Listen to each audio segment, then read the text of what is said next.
Hello, and welcome to The Time Is Now, a program presented by the Diocese of Reno Diocesan Pastoral Council. My name is Matt Malone, and for the past year and a half, I've had the honor of serving as the chair of the Diocesan Pastoral Council. The council is made up of a dedicated group of women and men from throughout the diocese to discuss the implementation of the Synod. During my time on the council, I've been impressed by the passion and commitment of the Diocesan Pastoral Council members. Last spring, each parish was asked to submit a report to the bishop regarding its own progress on implementation. Each of these reports were reviewed by the council and the bishop. It was clear from that review that the council, the diocese leadership, and the parishes were all working towards the same goals. We all want a sustainable, faith-filled church which can grow and thrive. It is for this reason that the work of the Synod must continue to live not only through paper or words, but in action. The program you are watching has three primary goals. First, to provide guidance on the planning and implementation process for the Synod outcomes. This includes the three outcomes on evangelization and welcoming that have been identified by Bishop Calvo as a priority. Second, to open a dialogue between you and the Diocesan Pastoral Council. Third, to inspire each of you to continue the work of the Synod. Through participation in the program today, it is my hope that together we can make a difference in the lives of many Northern Nevadans. Thank you, and the time is now. We're going to start the program with a video from Bishop Calvo.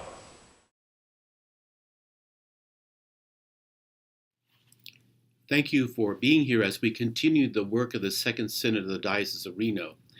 I still remember that event. It's one of the highlights of my ministry as bishop here in the Diocese of Reno.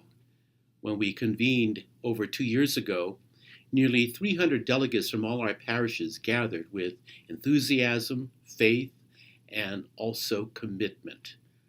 Prior to that convocation, we held listening sessions in which about 1,000 Catholics participated. We did this so as to discern where the Holy Spirit is leading us as a diocese.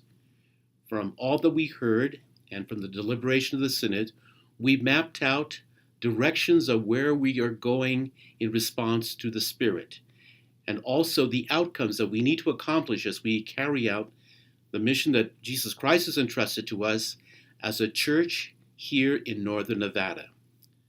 There's much to be done, and parishes and the diocesan offices have already been working on the Synod's initiatives, but it's important that we share the Synod's vision and enlist a wider participation of Catholics in our diocese.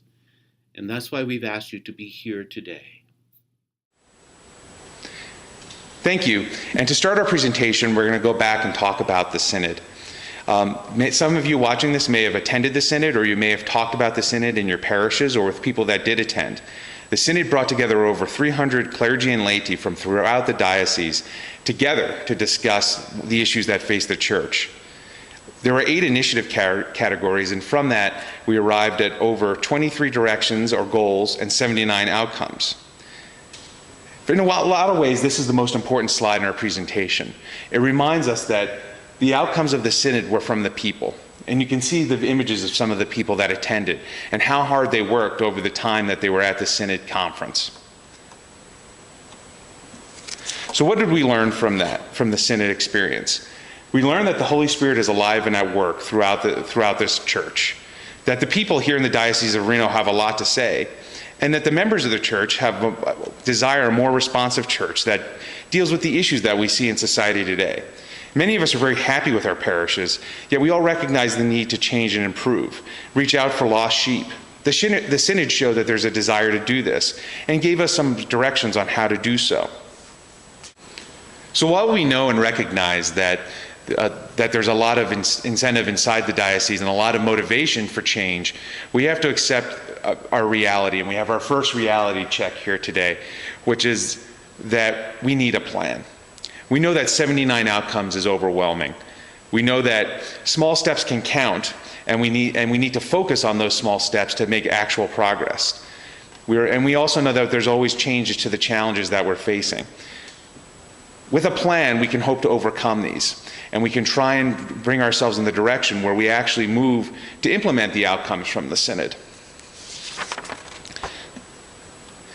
So, in order to plan, first we want to focus. Again, we know 79 outcomes is a very daunting task, and there's a lot of work for a church that's already busy and a lot of volunteers that already have a lot of other work to do.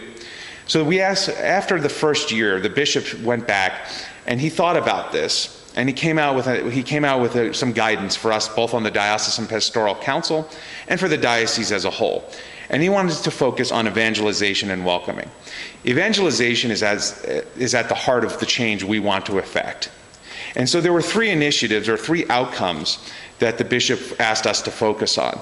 And you can find these on both the website for the Synod or in the issue of High Desert Catholic that came out immediately after the Synod. But I'm going to read them for you here today. The first one is Mission Direction 2 Outcome 1, which says, each parish will develop within 1 year an outreach and welcoming program both for people within the parish and outside the parish who are looking for support, love, and community. The second is Community Direction 2 Outcome 1, which says, each parish will create an ongoing program for inviting non-Catholics and inactive Catholics to Mass and other events to be initiated within 1 year. And the third one is Cultural Diversity, Direction 1, Outcome 2.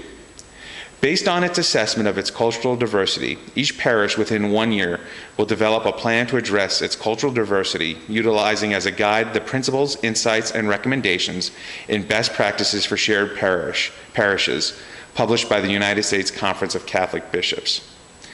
You can see the common thread throughout these 3 outcomes, which is to welcome people into the church and make them feel at home when they arrive. We ask that as your parish thinks about how to implement the outcomes of the Synod, that you focus on these 3 areas as a prerequisite to doing almost anything else that's planned in the Synod. From that, we want to know, are we engaging? Are we interacting with the people in our parish? Are we providing the services we need to help the church grow and thrive? In this, the common thread is evangelization. And when we talk about evangelization, we're not talking about getting up on the corner on a soapbox and preaching about Jesus. We're talking about going out and reaching out to those in need, to making sure that those who come to the church feel welcome there, that our neighbors and friends understand that the church is about community and family, not just about faith. Through that, we hope to bring new members in and help to grow and thrive into the next coming years. This is about moving from talking to acting. We want to actively do something to help grow our church.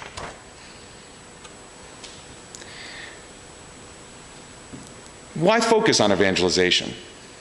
Bishop Calvo has said, despite the programs and events we might have, at the root of it all, welcoming involves an awareness of people. We want you to ask yourselves as a parish, how do we create and improve our parishioners' awareness of other people? When we invite people in, we really have to be ready for them. The question we're asking with evangelization is, what will each parish do to be ready for those arrive?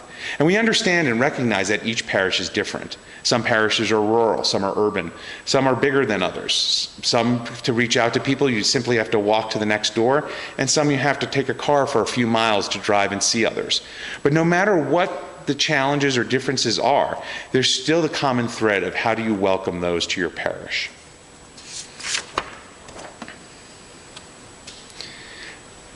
So what exactly is evangelization? We know we live in a secular world and a secular society, but people are out there. We know that people are striving for more. How do we get through that? How do we get through to these people that want to be part of something bigger? What will contribute to their well-being? What part of a community will they be? How will we offer fulfillment to them? But in order to get to these goals, in order to implement these 3 outcomes that the bishop has identified for us, we do need to plan. So I want to talk to you a little bit about the planning process and how you should go about planning in your parishes.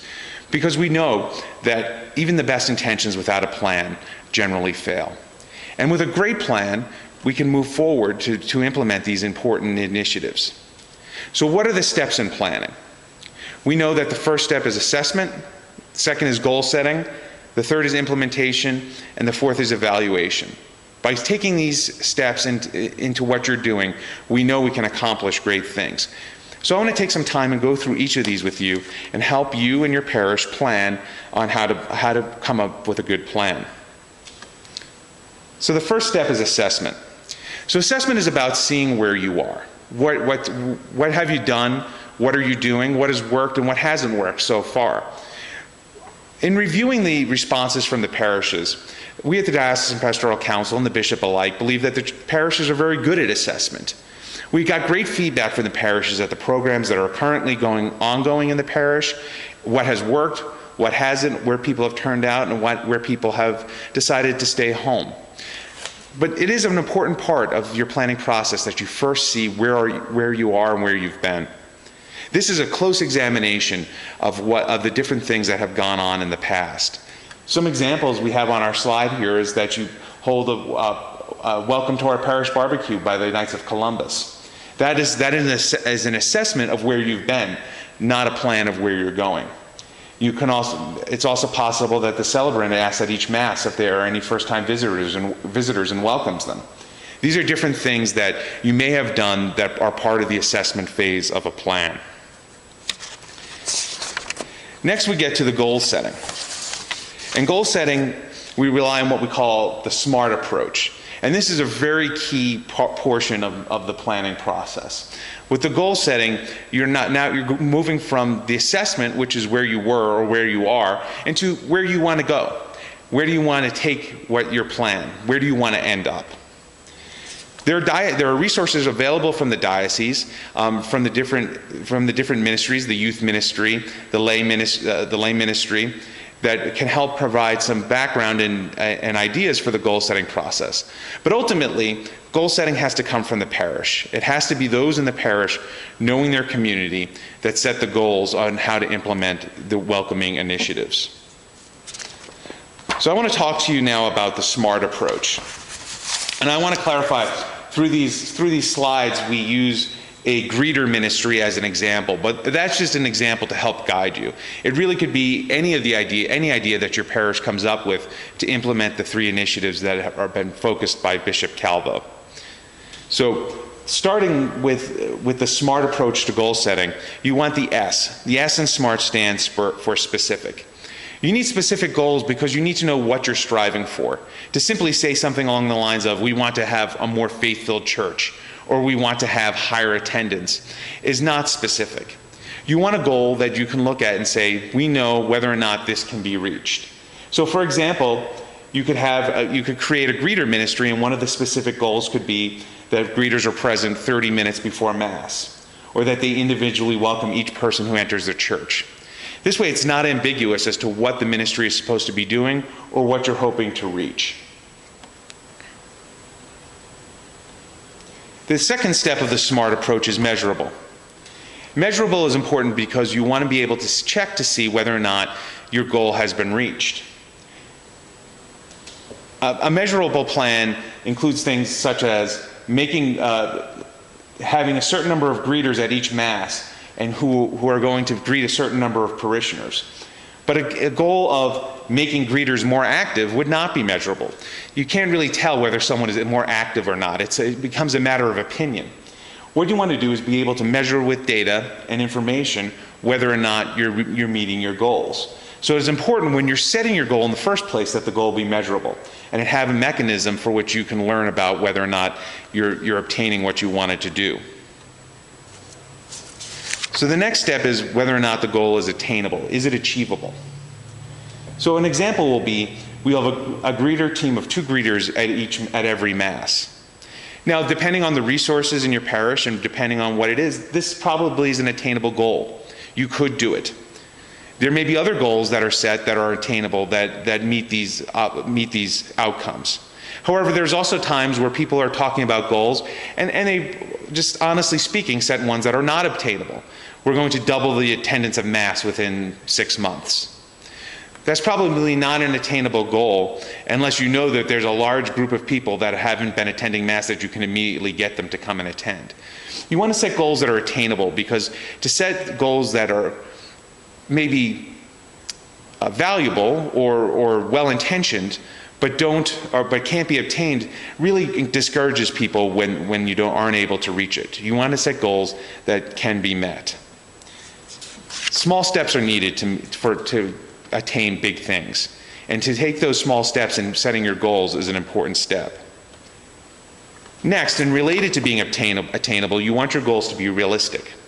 Realistic really tends to focus on the resources that you have available. And this will vary from parish to parish and from diocese to diocese.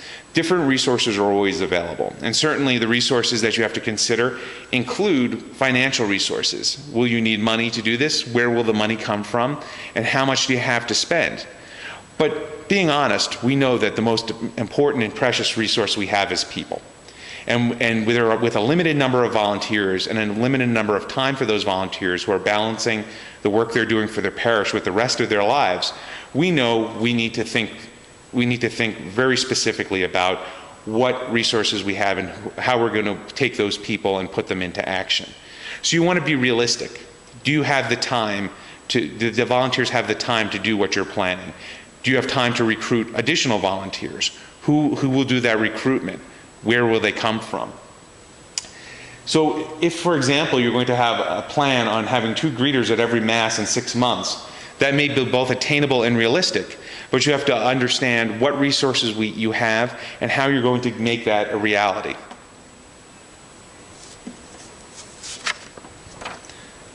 Finally, you want to make sure that your goal is time-bound. A goal that lingers on forever is not really worth much. To say we're going to meet it someday does not provide a good framework for which to work. So what is a time frame for achieving each task that is part of a goal? If you're taking small steps, this shouldn't be that hard. If you're setting unattainable or unrealistic goals, this may be harder. And the inability to put a time frame on it may indicate to you that you need to step back and look at whether or not your goal is both attainable and realistic. But if you're able to say things such as, by February 1st, greeter teams will be assembled and trained, and by February 7th, they will begin greeting. Those are time frames which you can see if you've met them or not. After you set the goals, the process doesn't end there. And then you need implementation and intervention. Implementation is the process of taking your goals and actually putting them into action. With a strong plan, following the SMART approach, you should be able to implement through a team of volunteers or employed staff. But also, as part of implementation, you may need interventions. You may find out along the way that a certain part of the plan isn't working, or that a certain meeting didn't occur. In that case, an intervention is needed to determine how to get everything back on track. How do we get back to the focus of our goal? And that's why being time-bound is so important. It's that time frame that you know we're not going to meet the goal of February 7th or February 1st, whatever you set. And what intervention is needed to get us back on track to do this? So in that example of teams will be assembled and trained by February 1st, the implementation will be training will occur at the parish hall January 16th from 2 to 4 p.m. Bob will organize the trainings in teams. Greeters will be on schedule beginning February 7th. Well, an example of an intervention may be if the training occurred and was organized by Bob, but for some reason the greeters weren't on schedule, you have to go back and find why not, and have an intervention so that the greeters do get on schedule as soon as possible, ideally by the February 7th timeframe that you previously set. But when the timetable is slipping, your team has to take action to get it back on track. Our next step in the planning process, after we get to the implementation and intervention, is evaluation. And evaluation is the process of looking at whether or not the steps you took were successful, were moderately successful, or need to be revisited. For example, what were the numbers of people that participated in the event? Did you get members to participate in your greeter ministry? What interventions were needed and when? What changes could be made to meet your goals or set new goals? Were new parishioners added? Are more people at Mass than before? Has the sense of belonging improved? These are all questions that you could use to evaluate whether or not the steps you took and the goals you set were successful. So this shows that it's an ongoing process. We're not talking about something that's linear here, where you just go through it and get to the end and it's over. You're constantly planning, assessing, setting goals, implementing, and evaluating. And this is why we say small steps count. When you set smaller goals and you go through this process, at the end, during your evaluation, what your next goal or your next plan should become evident. And going through these small steps over and over again should lead to change over time. It's also important that you bring new people in, that they help in this process, and you help grow the number of people that are working on your plan to improve your parish and better the lives of the people in your community. So understand as you go into this that it is an ongoing process and a constant sense of growth, not just something that ends after a certain period of time.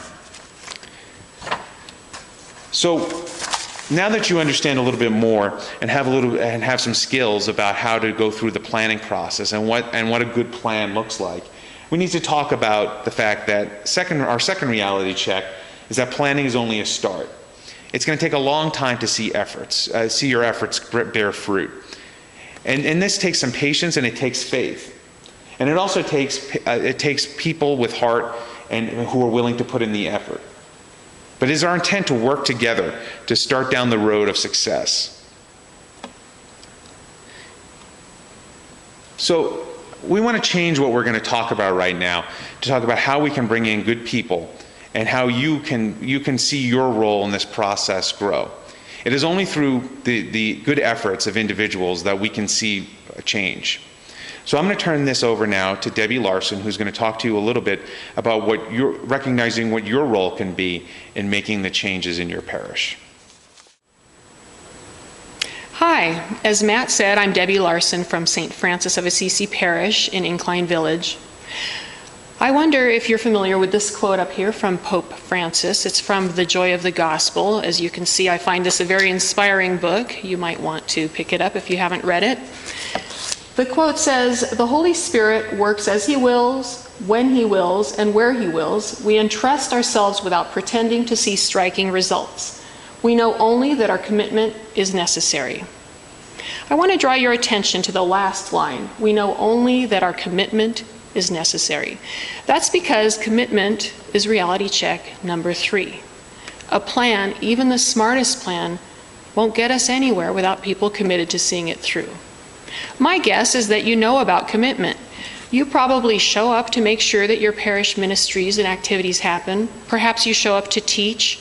You show up to prepare spaces ahead of time and clean up afterwards. That's all fantastic, of course. It's also up to us to help our parishes step it up to meet the challenges in today's world. Because as you know, our world has changed. We see hatred and violence in new proportions. Many teenage girls see porn stars as role models. The focus is relentlessly on the individual. And with a lost sense of community, many people suffer in silence, feeling isolated and alone. It's no wonder that drug use and the suicide rate is up. Without the hope of God, how can people not despair in today's world? The question, though, is what can people like us, people who are already so busy, do? What more is there for us to do? This is where it gets personal. We must, each of us, figure out our own ongoing call to bring more of God's love into the world. To do this, we need to show up to another place. We need to show up to Christ. Of course, you probably already do this, but we need to do it more. We are His hands and feet in this broken world. We need to listen to the whispers God is putting on our heart. Perhaps some of you have heard of or taken the Called and Gifted workshop where you learn what your spiritual gifts and charisms are. That's a help in getting started. But whether or not you know your spiritual gifts or not, there's a way to discern your ongoing calling, and you do that through listening. When you show up to Christ, you listen persistently, repeatedly asking God what He has in mind for you. You listen patiently, not expecting a fully detailed plan because guidance often comes in bits and pieces. You listen attentively, paying attention to those things that intrigue you, interest you, or those things that bother you, because God's will emerges for us through what draws our eyes and ears. Just remember this: paying attention to what gets your attention is a clue to God's plan for you. Father James Mallon, author of Divine Renovation, said, "Scratch the itch of your discontent. The very thing that makes you crazy, the mirror side of it is your vision." When you're tuned in to the Holy Spirit's gentle nudges, you will find yourself taking steps that independently might not seem like much. But in retrospect, you see together they were moving you towards God's specific purpose for you. But sometimes the problem isn't that we don't know what God wants from us, it's that we're not convinced we need to do it. Maybe we're already feeling maxed out, or maybe it's not clear what a next step is, so we don't know exactly what to do. Or maybe we feel we're not up to the task. But here's the thing: following God's call is not optional if we want personal peace. Our hearts long for closeness to God, and answering His call draws us closer. Somewhere deep down we know this. We know we will truly go away sad, like the rich young man in the parable, if we don't follow Jesus.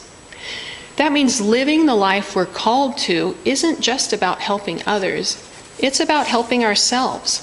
More from us really means more for us.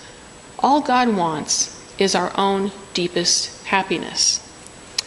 Still, we resist. We humans have a way of struggling with things that are good for us. But fortunately, we have help. Prayer. More of it. As much as we need to soften our hearts and build our courage. When I heard that Mother Teresa prayed 4 hours a day, I kind of understood as much as we need to soften our hearts and build our courage. Because it's not if you're called, it's how. Prayer leads us to ask, what if I were to take a step toward Jesus? What if I were to act on the promptings in my heart, those subtle tugs? Ultimately, it's not about taking on more. It's about being more intentional about what you take on. First, listening to figure out your next step, and then acting to see if you got it right. About a decade ago, I had a vision of myself standing on a stage trying to convince people of something. I wondered what that meant for me. Was I supposed to run for my local office? Was I supposed to take up a cause at my kids' school? I had no idea. A little while after that, I had a strong sense that I had work to do in the church beyond my local parish. I wondered what that meant for me. Was I supposed to work for the diocese? I had no idea. About 4 years ago, when I first heard of the synod that would be taking place in 2015, I recognized that as a place I needed to be, and so I went. And then afterwards, when the bishop was forming the Diocesan Pastoral Council, I recognized that as a place I needed to be, and so I went. And then when the council formed a committee to do these presentations, I recognized that as a place I needed to be, and so here I am. And I'm not finished. Each of you has more to do in building up God's world, God's kingdom. Acting will help you discern what it is. Chances are it's not going to be clearly spelled out for you. Chances are it might make you uncomfortable. Chances are you might face resistance. Take that as a sign that you're on the right path. What does all this have to do with the synod? Well, as Matt said, the 3 initiatives that the bishop would like us to focus on all involve being more welcoming. Similarly, everything we're called to involves outreach. No matter where we are on our personal path of discernment, we are always called to further the mission of the church. Pope Francis says, If we wish to lead a dignified and fulfilling life, we have to reach out to others and seek their good. We invite you to consider these 3 Synod initiatives with an open heart and an open mind, paying attention to the thoughts or reservations that surface as you do. Might your concern, interest, or even guilt be a whisper from God about your role? Consider what a next step might look like at your parish. Consider doing it. God is more interested that you respond than in exactly how. Take small chances on what you think He's revealing. Along with the discomfort of stretching yourself, you'll begin to feel a sense of joy and peace. Our spiritual gifts fit together. Quiet your world to hear His plan for you. We look forward to serving with you. Thank you, Debbie. That was a very inspiring speech about your personal journey, and I hope that each of you, when you listen to Debbie's powerful words, think about your own journeys, where you've been and how you've gotten to be so active in the church. And I want to thank all of you for the things you have done over the years. But as we know, and as Debbie mentioned, our world is a challenging place. We know that things are going on that we don't like. We see things that we don't like, and we want to take action to help grow the life of faith in all of our people in our community. So I ask that you continue your journey, that you look inward and think about what you want to do next, how you can help, what else can you do, what is your calling, and take that inspiration and apply some of the lessons we talked about here today as far as planning, and bring those together to do something powerful for your parish. As I mentioned earlier, there are 3 outcomes that the bishop asked us to focus on.